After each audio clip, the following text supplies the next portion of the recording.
believe it or not, she did not stop there. This is now another show. Watch. You're so dumb. You're so dumb. I don't even know how to explain it to you anymore. Unless, this is the other option, unless you also are a transphobe. You know what I'm saying? Unless you also are kind of a misogynist. Because if you disagree with Francesca or anyone on that part of the spectrum, well, you must be a misogynist. You must be collaborating with the fascists. In this video, Cenk Uygur explains why he has banned Francesca Fiorentini of the Bituation Room from the TYT network. Again, Cenk Uygur has banned Francesca Fiorentini from TYT. And I'm doing a video on each. He's got this video where he says why he does it. And then she's got a video where she says her thoughts, and I'm going to post that one next, but I'm going to watch this. I'm going to do my best not to interrupt too much, and then I want to know what you think in the comments, but let's check it out. Recently, Francesca Fiorentini asked us at TYT to take her podcast, The Bituation Room, off the network, and we happily agreed to that. And today, I'm going a little further, and I'm going to take Francesca off the network entirely. So you won't see her on any of the TYT shows going forward. So I want you guys to know why I'm doing that and how this whole situation isn't really about Francesca. It's about TYT, our community, and what we stand for. And so we're for open minds and open hearts. And so I want all of you to know that, and I want to build a community that believes in that and invites people in that believe in the same things. And by the way, if you don't believe in the same things and you say, no, I have a strict ideology and I have no open mind about that, no problem. There are tons of shows out there for you guys. So first of all, we've had some disagreements. I certainly have with some of the far left, but I think they've been relatively small. But if you think that they've been large, no problem. So they've been around the issue of crime. Did crime rise between 2019 and 2023? Well, that's a fact, it did. But it's okay, we could have different interpretations of it, that's not an issue at all. We certainly are against police abuse and we fought against it, I would argue, at least as much as any show on the planet and perhaps a lot more. And I take great pride that Benjamin Crump, among others, said that Trayvon Martin would not have gotten anywhere near the national coverage that he did if it wasn't for the Young Turks. So nevertheless, we could have disagreements about specific policy issues, and we do on slogans and framing, et cetera. For example, defund the police, Latinx. These are normal disagreements within any community. And I certainly would never want to shut that down because we're, again, for open minds. And of course, we've had some disagreements on the issue of transgender rights. Let me just say quickly what my position is, because a lot of people outside of the network have been misleading you about this. So I'm for 100% constitutional rights for transgender Americans because why? They're Americans, just like the rest of us, and they should have the same exact rights as us. They should be protected in bathrooms. They should definitely be allowed to serve in the military. And I happen to think that they should be allowed to play, transgender girls should be allowed to play in girls' sports in high school. Now, my position on that is not overall popular in the country. I understand that, and I have a strategy for hopefully how to win on that in the long run. But I don't believe that they should be mandated to play in college and professional level. I think the league should get to make those decisions on their own. I think that that is a small disagreement. Obviously, others think that's a giant disagreement, but that's, again, not the issue here. I think what the issue is when others, among the issues, is when others say, only my opinion is the correct one, the moral one. Everyone who disagrees with me is unintelligent, immoral, collaborator, etc. Well, we'll get to the specifics on Francesca in a second. I'm saying that generally, and that they speak for the left. Well, let's find out if they do speak for the left. This is a little bit of Francesca, a little bit of Emma Vigeland from Majority Report, and spliced in is the actual facts about what the American people think, and interestingly, what Democratic voters think. First, let's watch this. I'm a big Messi fan, but let me just explain this. Answer my question. Would you allow him, if he said I'm a woman, to play in the American women's national team? You're using the wrong pronoun. Yes, right now. Hell yeah, are you kidding me? Transgender female athletes in women's sports, only 18% of the country says that they should be, in fact, allowed to participate in women's sports. Your argument is really bad on this, and you're out of your depth. You're correct that trans women should be able to compete in women's sports, but your argument for it is just scientifically and factually incorrect. I'm actually not bad about this. I'm 100% right on this. I don't give a the scientific explanations. People, if they identify as a woman, get to compete in sports. If that's not fair in the short term for a variety of little competitions, I don't give a And I mean, my goodness gracious, 79%. You rarely get 79% of the country to agree on anything. because the societal interest of including trans people in society trumps stupid competition. Full stop. So I'm right about this. You're wrong about this. You'd let Lionel Messi play in the women's national football team and destroy Hell yeah, women's football welcome. forever. You'd let Usain I mean, it'd Bolt. be very difficult Hang on. to get a ticket, which would suck. I want to do a little checklist here. You'd let Usain Bolt compete as a sprinter in the American women's Olympic team. Yes. Okay. You would Yes. let Floyd Mayweather compete as a boxer in the women's American boxing Yeah. team. Opposing them in women's sports. You get 67% of Democrats, so 2/3 there. You get 64% of independents, so you get about 2/3 there. So I'm right about this. You're wrong about this. Okay, generally speaking, if you want to say that you're right about something, sure, everybody has their own opinions and it's their opinions. That's why they think that they're right. It's another thing to say that you speak for the left. As you just saw there, 67% of Democrats have a position that is actually to the right of mine. I say that trans girls should be allowed to play in girls' sports in high school. 67% of Democrats say no, not allowed in any women's sports. So I'll work on my Democratic brothers and sisters, and I'll try to get them to my position on that. Nothing wrong with disagreements. And if Emma, Francesca, and others can convince 79% of the nation that is opposed to that to come over to that side, fantastic. Happy to have it. Okay.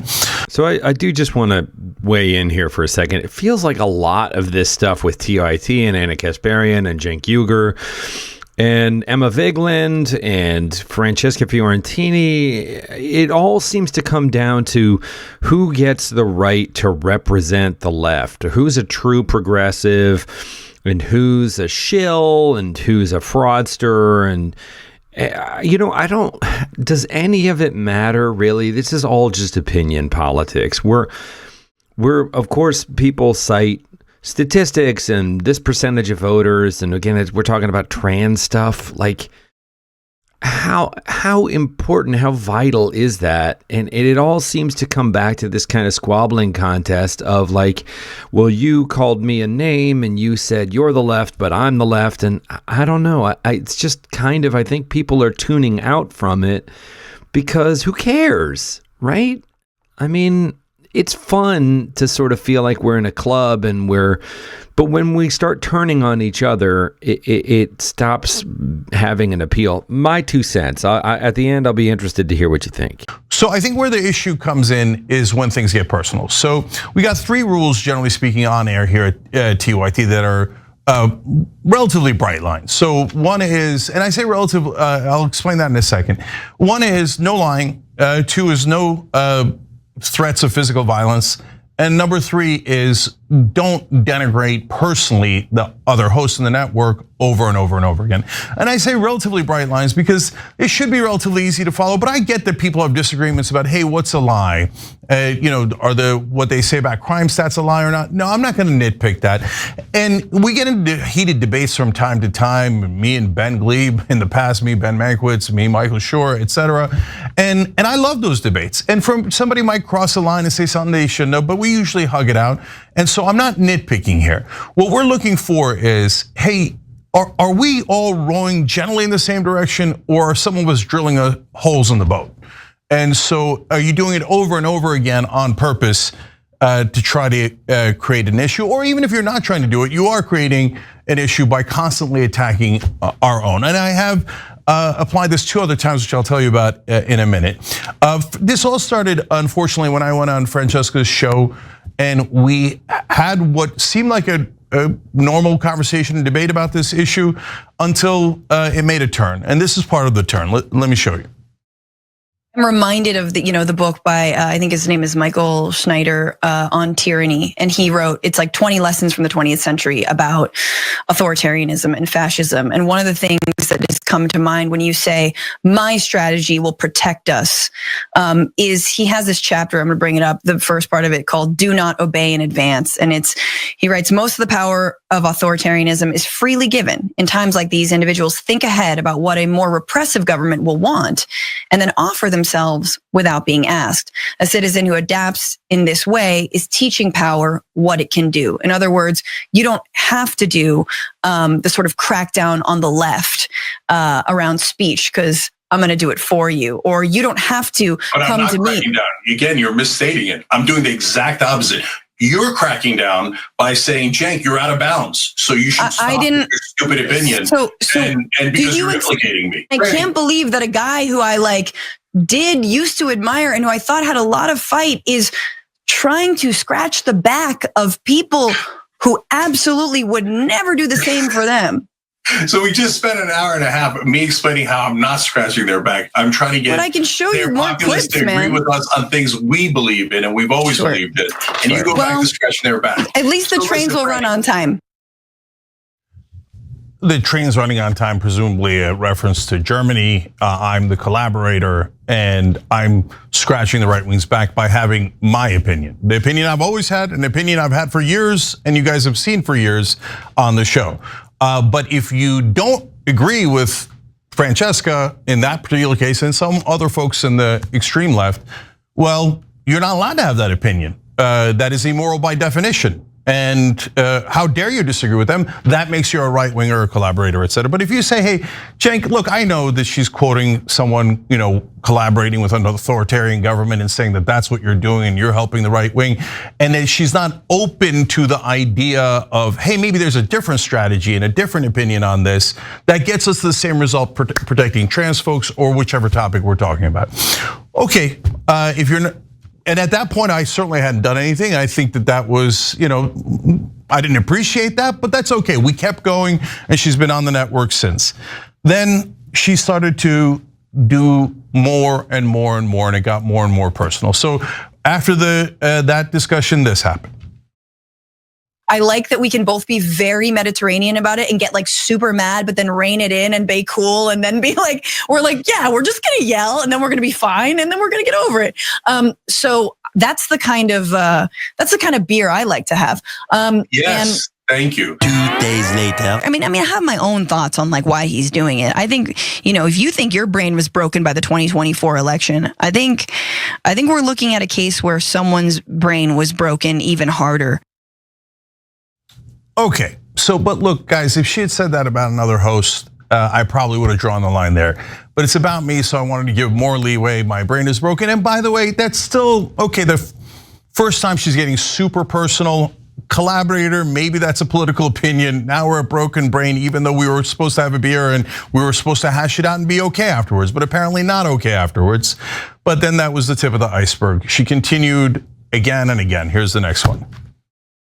I do think it's sad that even though they allow people like us into the fold and the fray, they refuse to learn from us or listen to us. And I think that when you have been doing this work for so long and you still cannot grasp the idea of intersectionality, how race and gender and class all intertwine with one another, and how the fascist goal is to divide us based on these lines. I don't know who you are. I'm not even, I don't even know if you're smart. You know what I mean? I don't even know. First of all, I don't know who your political mentors are. I don't know who you look up to. I don't know what your touchstones are. I don't know if you know your history in terms of civil rights, women's rights, gay rights struggle in this country. I don't know anything. I call into question all of that. It sounds like you are just an opportunistic mouthpiece who wants clicks time and time again.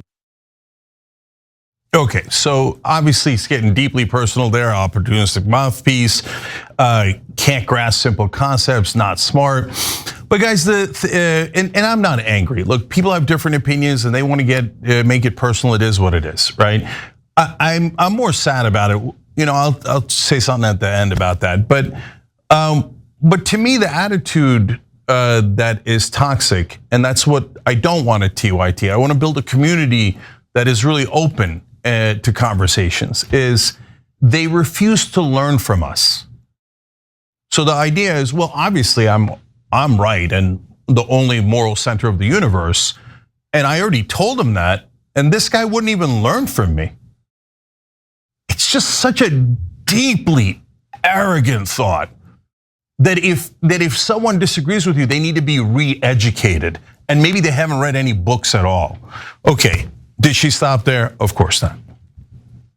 And yes, as I told Cenk, I do feel very implicated. I have felt implicated by their takes, specifically around crime and policing in years past. Definitely by this new heel turn since Trump's reelection, and absolutely by the misrepresentation of the Los Angeles fires and who the responsibility lies on. It is enraging, to say the least. The Los Angeles fires are not the responsibility of the mayor. They're apparently the responsibility of Republicans, or I don't know. I don't know what her thought on that is, and I don't know why she's enraged by that, but that's okay. Apparently I've taken a heel turn. By the way, all those folks, not just Francesca, but others that told you we're right wing, you watch the show every single day, you see us criticizing Trump and Elon Musk over and over and over and over again, telling you how they're gonna do a $4.5 trillion robbery in those tax cuts. Yesterday we talked about how they're already, hammering Social Security and costing good Americans, what they need from Social Security, how they're gonna cut $800 billion from Medicaid, how there's a series of robberies on the way, et cetera. But it's okay, let's just simplify things and say anyone who disagrees with us a little bit is a right winger. But the good news is, at least Francesca will not be implicated anymore. And I never understood that, because she's been saying this for a long time now, that she was implicated by us. Then why keep taking the check? And it's not a big check, and Francesca has had a career before us. She talks about that. Of course she did. And she'll have a career after us. There's no problem with that. So why, if you think we're collaborators and we've taken a heel turn and we're working with fascists, why did you choose to get implicated with us all these days? But good news, no longer implicated. Believe it or not, she did not stop there. This is now another show. Watch. So Cenk's line up until this point has been, no, it's at the collegiate level and above. I think once you get to the college level and above, that's when it's bad. So he would be on board with what the NCAA said recently. But you're so dumb. You're so dumb. I don't even know how to explain it to you anymore. Unless, this is the other option, unless you also are a transphobe. You know what I'm saying? Unless you also are kind of a misogynist. Because if you disagree with Francesca or anyone on that part of the spectrum, well, you must be a misogynist. You must be collaborating with the fascists, and obviously you must be unintelligent. Now, if I had called her dumb, I wonder what her reaction would have been. My guess is nuclear, but I didn't call her that because we have a disagreement. We have a political disagreement. You don't need to make it personal. Not done yet. One last one. What has it got you? What did it get you when you go and share a stage with Dr. Phil? What did it get you? Nothing. You know why? Because you look like a bitch. You know what I'm saying? You look like a bitch. That's what it is. Like, that's just what it comes down to. You don't look like a fighter. You don't look smart. You look like a bitch. That's just the reality. I've tried to tell it to you nicely. I've tried to tell it to you cordially. I've tried to tell it to you on your show, on my show, on every show. And so either you A, are a bitch, or B, you actually agree with the right. And I'm starting to think, in fact, I do think it's the latter. Okay. So again, if I had called her that would have been a different situation, right? But look, guys, also on the policy or the strategy, when you go talk to the right wingers, first we did that, and I mainly did that, and there was a lot of blowback saying, don't ever talk to the right wing. But they won the popular vote. How are we going to win back the voters if we never talk to them? If we don't win them back, we can't ever win an election. And that doesn't mean the far end of MAGA. It means the independents that voted for Trump and maybe some right-wing populists that voted for Trump. Now I've noticed that faction is now saying, well, I mean, of course we should talk to the right, but we should only yell at them, or we should only accost them. That seems like a really productive conversation. And now I guarantee you they'll say, no, I don't mean just yell at them, but just like build coalitions. As Francesca said recently, apparently she's changed her mind about being a collaborator, but not with Trump voters. Well, who would it be if it wasn't Trump voters? Those are the folks on the edge of the middle of the spectrum where that we got to bring to our side. We've got to convince them that the populist left is right, not necessarily the populist right, or parts where we agree. Hey, great, let's work together on that. So who are we building coalitions with if it isn't the other side or people who voted in the other direction? And if we talk to them, what are we doing? Only screaming fascists in their face? Or are we having a human conversation? So look, this is not an attitude that I agree with. Again, there are other shows that love what she's saying. And no problem, to each his own, it's a free country. Go and love that and yell and scream and do all the things that you want to do. But do you think that after you do a joint appearance with Dr. Phil or anyone else, that the very next day all of MAGA is going to show up and go, oh, I changed my mind. You're absolutely right. No, this is a gradual process where Americans begin to talk to one another and start to learn about each other and start, oh, that's what you mean. Oh, that's how you perceived it. And we begin to have human conversations until we understand each other. Again, if you don't want to understand them and you don't want to do that, plenty of other shows. So she said, I tried to tell him nicely. Did you? Did you? Because I might have missed that part. All right, guys, you get it by now. Look, there's two other times that I enforced this rule. One was when Sam Cedar was doing it to Jimmy Dore, and they were both in the network. Sam's show was nominally in the network as part of our YouTube partner group, and that's what we were doing early on. And I was happy and thrilled with all the folks that were in it before. And then we stopped doing that since then.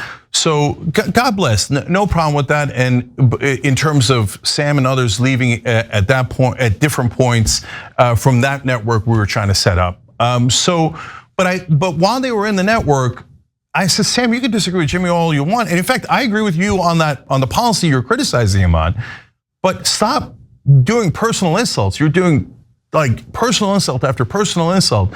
So I talked to him about that. He wouldn't agree. He loved the personal insults. He wanted to keep going. And apparently that's a thing that he does like, and that's what he likes to do every time apparently.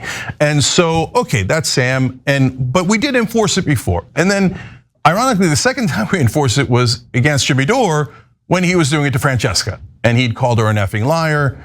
And he'd called her, and he said that she was a paid shill, which is a classic go-to move for Jimmy. Although he misspelled it paid chill, which sounds pretty nice. And I said, Jimmy, you can't do that. Ironically, he's the only one who actually apologized and said, I won't do it again. And he apologized to Francesca. Francesca apparently thought, great. I'm allowed to do this, but no one's allowed to do it to me. Anyway, you guys get it. So I don't, like I said, I want everybody rowing in the same direction because we're trying to build something here. And why do we want to build something? Because we want our movement to be strong.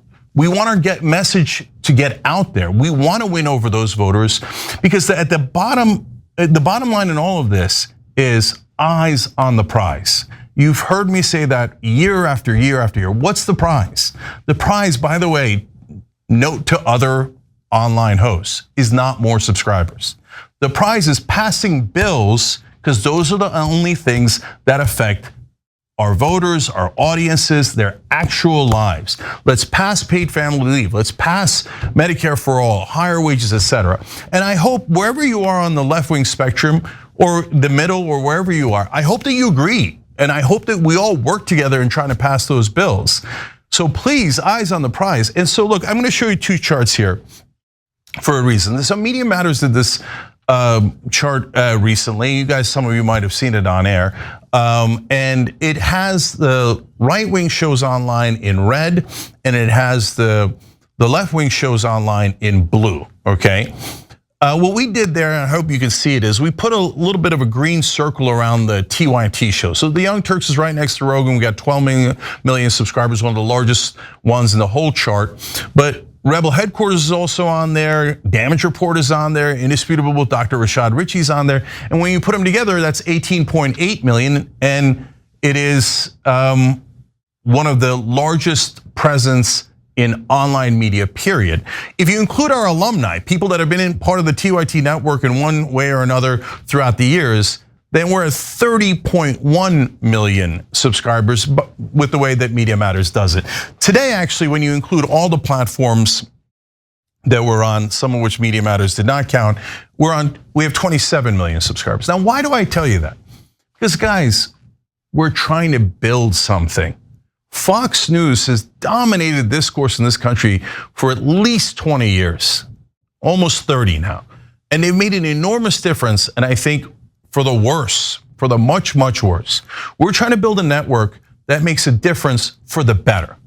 But by the way, you don't have to agree with us, and you don't have to say, oh, well, okay, then great, and we should help you and support you. No, you don't have to do that. Build something of your own. Instead of being destructive over and over and over again, how about you be constructive? And you say, hey, Cenk, I don't like the way you guys are doing the TYT network. And I see that you've had this huge success and you've given rise to other progressives that are now having success. And it seems like you helped to build something for our side. Well, you know what, though, these days I don't agree with you. So I'm gonna build something larger. Guess what? I would love that. And whether you build something larger or not, you built, let's say you, instead of building a media company or a media show, you built a platform that actually got Democrats elected, but progressive populist Democrats like Bernie Sanders, Ro Khanna, etc. And then they got those bills passed. Oh my God, I would love you for it. Please do that. Build something positive. And that's what we're trying to do here, okay? So, and I don't say this just for Francesca, and the reason I'm doing this segment isn't just for her or to explain what's going on, but I do want to be clear with you. It's mainly to tell you what we stand for. Not just the media end of it, not just the host, but as a community. We all have to be open-minded and open-hearted enough to get these things done and push forward. So, look, last thing is, I wish Francesca well. I mean, she said those things, and I get it. We've got bad feelings these days, but all the power to her, okay? If she can convince the country to be on her side on all these issues, even the ones we disagree on, terrific. Try that. Try to make that happen. And no problem, happy to have it. Like she said, good career before, I'm sure she will afterwards. You can go check her out wherever she is. So I don't have hard feelings, I'm not angry, I'm just done with it. I want a positive atmosphere here where we fight for you guys. And we do that in all different ways. So if some hosts have a different idea on how to do it, great, let's have that conversation. We've had that conversations, those debates, those discussions, so we can get to the right answer and so we can help you guys decide what you believe instead of what we believe. So for folks who don't want to be part of that, bless your hearts. Go get them, Tiger, okay? But for folks who think, yeah, that's a great idea, and I'd love to pass the things that are in your populist plank, 6 incredibly popular policies, higher wages, anti-war, etc. Get money out of politics. So if we can do that together, whether we disagree on some issues or not, wonderful. That would be wonderful. So this is a really long video. Each of them makes their own case where they're kind of defending their stance on it. I'd love to know what you think in the comments.